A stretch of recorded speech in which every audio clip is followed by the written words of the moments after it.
Today's DIY is an easy, fun, gray wizard gnome. Let's jump into it. We'll start our gnome off as usual with a pair of Dollar Tree socks. As a weighted filler, I'm going to use these beans.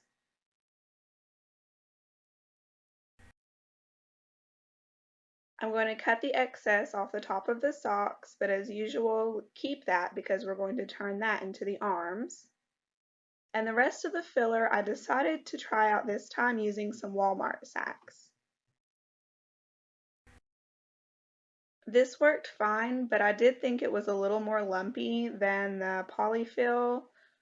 So you'll see later that I used poly-fil for the hat stuffing.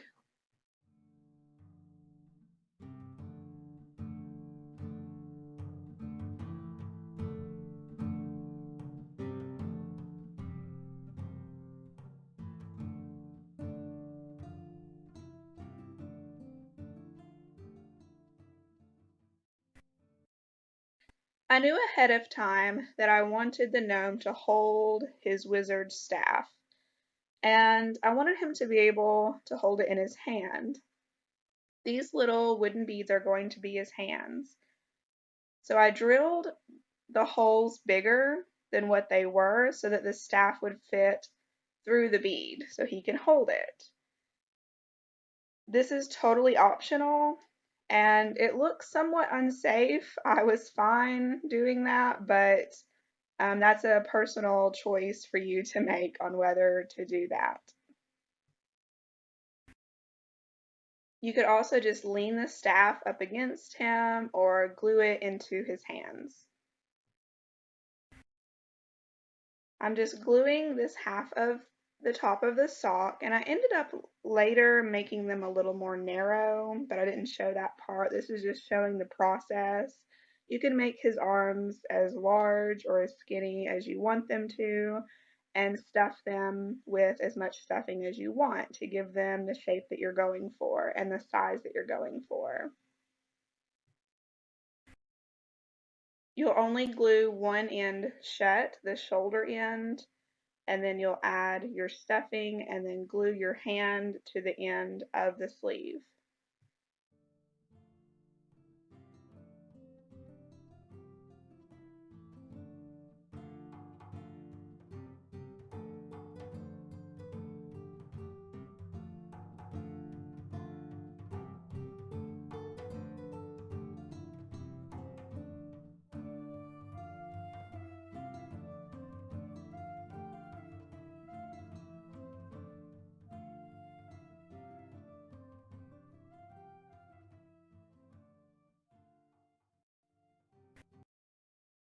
I wanted to make sure to hide the holes in the hands as much as possible, but still be able to pull the sleeve back to access the hole so that I can put the staff in his hand. The parts of him that are covered in gray sock are going to be covered in another material, so you don't have to be very meticulous. You can sort of think of the gray sock as his undergarment or his long johns. They kind of look like that, but they're going to go under another fabric later. You can use faux fur for the beard or whatever you have on hand. I'm going to be using this gray yarn from Walmart. Dollar Tree does sell yarn and I have some of their yarn, but I couldn't find any gray at my store.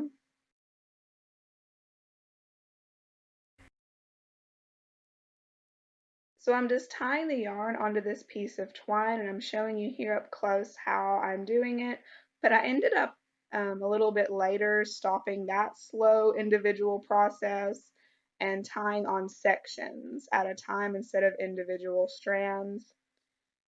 Something else that's another option is to comb out the strands of yarn. You know, each strand of yarn is made up of twisted little strands.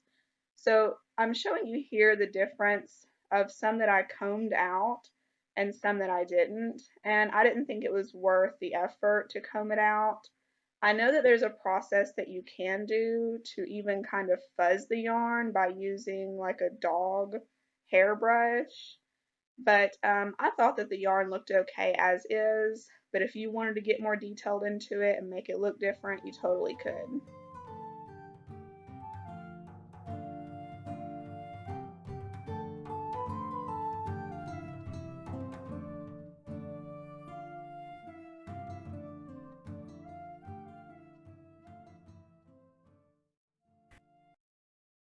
Now for his robe, for his main clothes, I'm going to be using this men's shirt, dress shirt that I got from a thrift shop. And for the sleeves, I'm going to be using the pockets. So I'm just cutting the front of the pocket out and cleaning it up a little bit.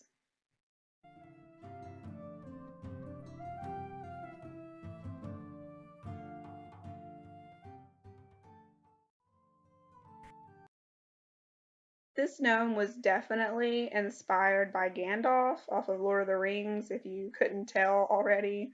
But he's certainly not exactly like Gandalf. I mean, he's a gnome, and I didn't get too detailed with it, but I wanted his robe to be very loose fitting. So I'm making his sleeves pretty loose and baggy.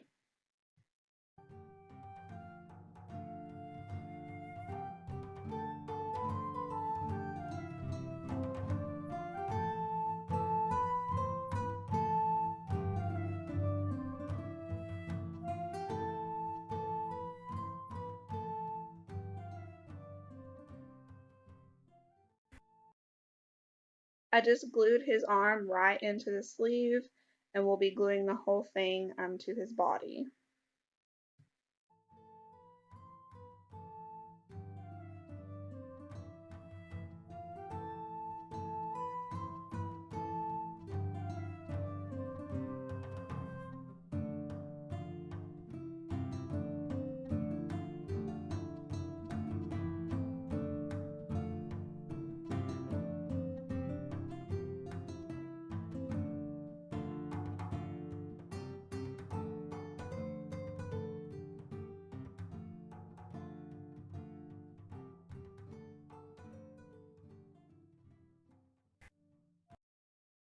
For the bulk of his robe, I'm just going to be using one of the sleeves from this men's shirt. And I'm going to cut this sleeve. This is pretty much the whole sleeve that I cut off the shirt. And I'm going to cut it in half and use the larger half for his robe.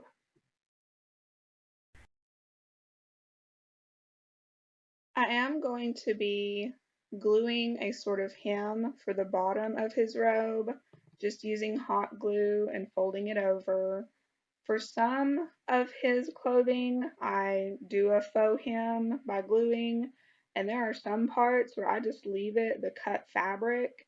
You know, it's up to you how detailed and how finished you want this to look. If you want it to look professional, I'm not selling this or, doing anything with it. So this is just a for fun project for me.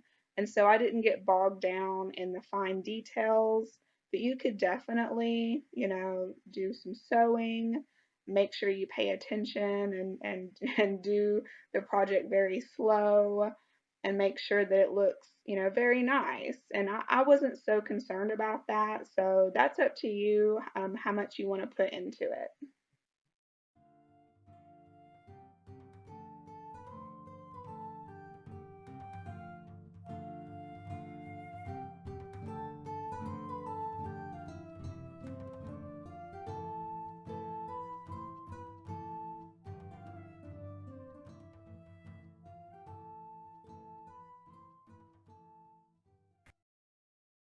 I wanted his robe again to be pretty loose fitting.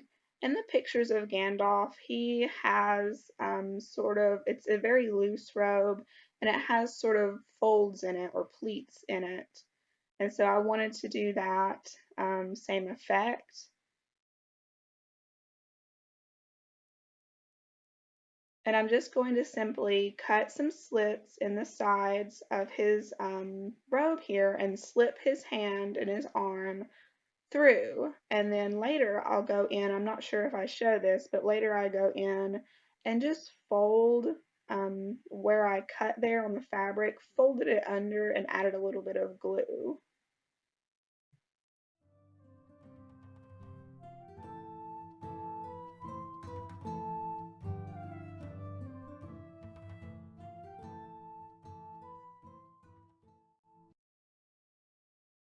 I'm just using hot glue and folding and gluing some pleats into his robe to gather up some of the bulk and to also give it that folded over look.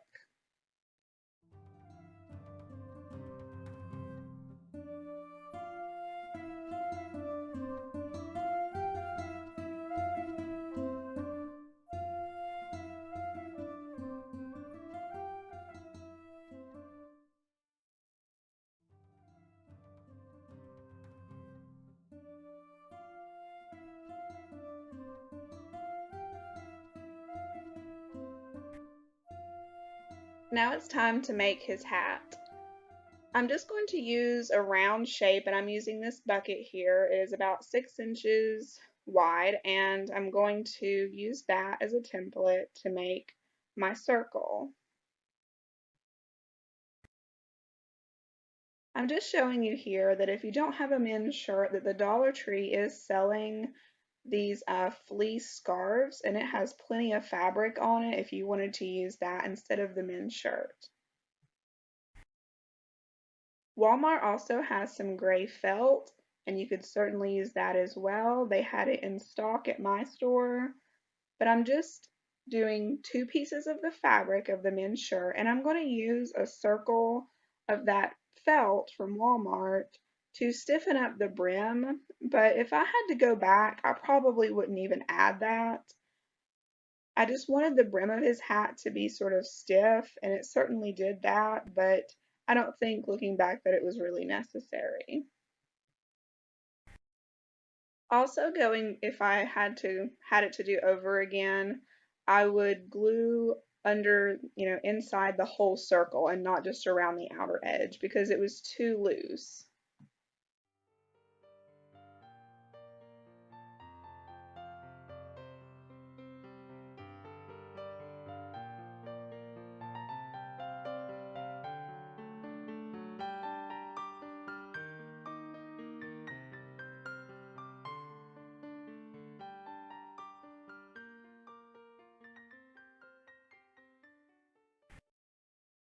Now, how I figure out the size of my hats is I make a paper cone that fits over the top of the gnome to the size that I want the hat to fit over the gnome. So I just made a paper cone. I'm making sure that it looks right on the brim, and then I'm going to use it to roll fabric over it to make the top of our hat.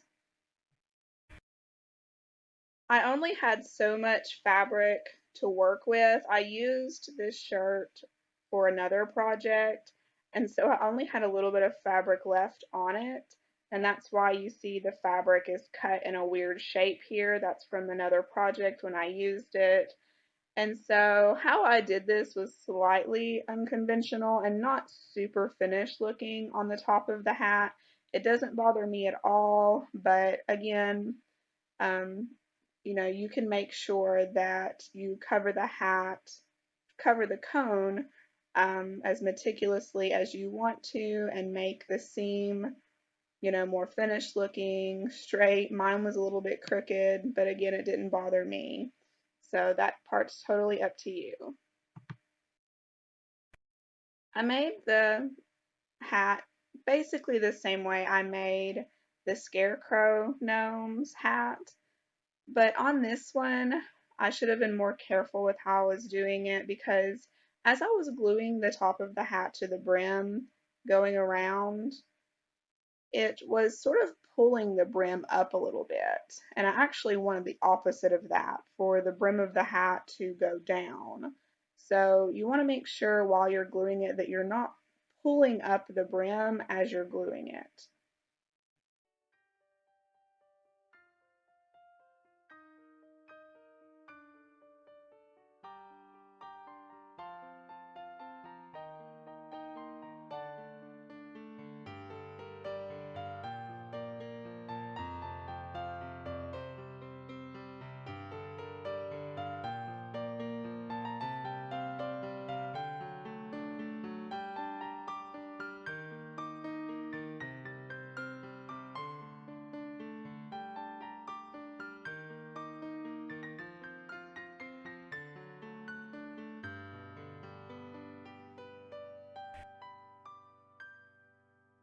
I'm using some poly-fil to stuff the hat, but I'm not stuffing it 100%.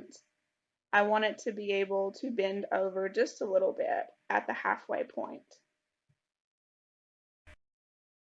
I made 2 of these layers of beard so that I would have the option to use just one or both whenever I was finishing up the gnome. And I decided to use both of them. I decided that one layer of beard just wasn't quite thick enough. And so I'm just tying them on and I'm cutting away the excess here, and I'll be trimming up the beard a few times through this process, but I'm just tying them both on, and then I'll come back and add some hot glue to secure them a little bit more.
I'm gluing the nose to the body instead of to the beards because I don't want the nose to move around if it's just glued to the beard. So I part the hair, and then I'm going to come back and fill in some strands of beard underneath the nose, pushing the beard way up underneath there so you can't tell that there's pieces glued up underneath there.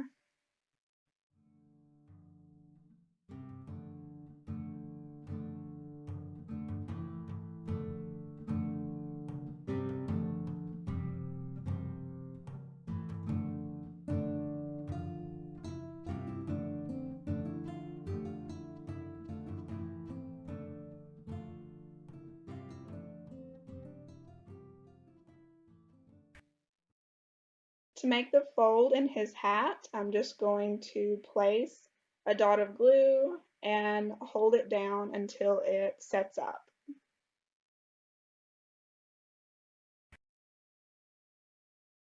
Now to make his man bag that he carries around, I'm just going to take this small rectangle of fabric, fold over the edges to make the shape of the bag.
For the strap of the bag, I'm just using a piece of hem that I cut out of the shirt, and I'm going to glue that to the bag.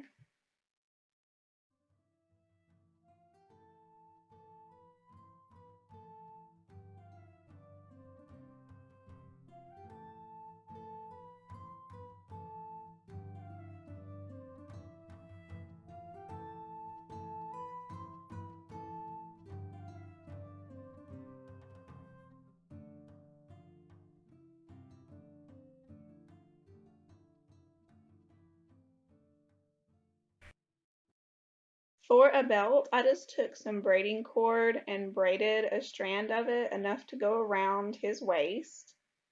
Then I'm going to wrap that around him and just secure it with some hot glue. Before making this project, I had every intention of making him a cape. I think that's the right term, a hooded cape, because Gandalf had one of those in the movie, but after getting his clothes, his robe on him, he was pretty fluffy, and I didn't want to add even more fabric to him. I was afraid that he was going to be almost basketball shaped if I added another layer of fabric onto him over his shoulders. So I just decided that was too much bulk, but that definitely would be an option if you wanted to give him a hooded cape as well.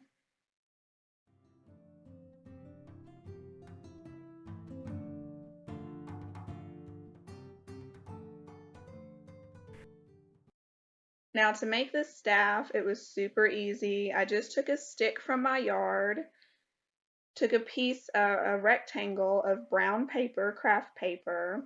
I cut some slits in it about halfway down the rectangle, and just using my fingers and some Elmer's glue, I'm going to put the glue on each strip and twist it to make little twists to make the twisted top of our wizard staff.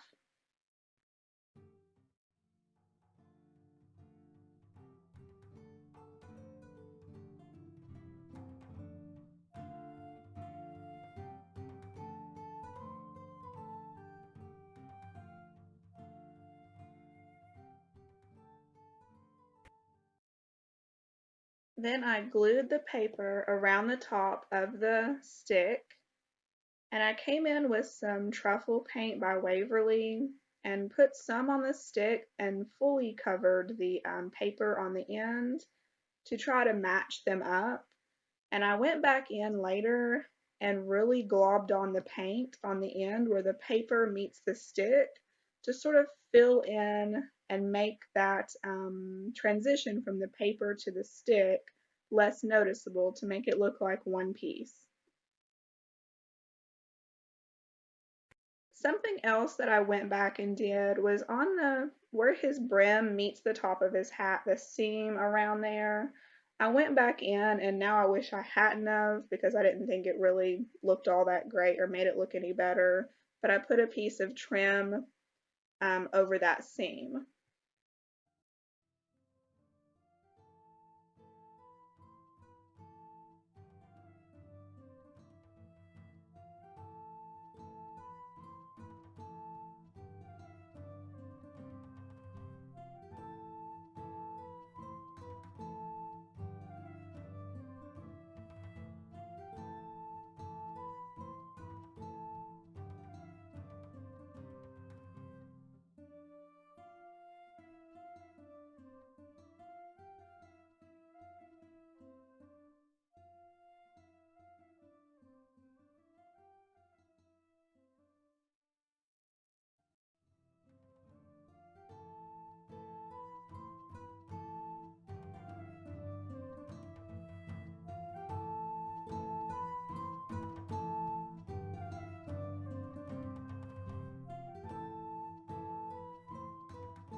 Thank you so much for watching today. Sorry the video was a little bit long, but he just had so many different little aspects, the beard, the hat, the staff, the bag.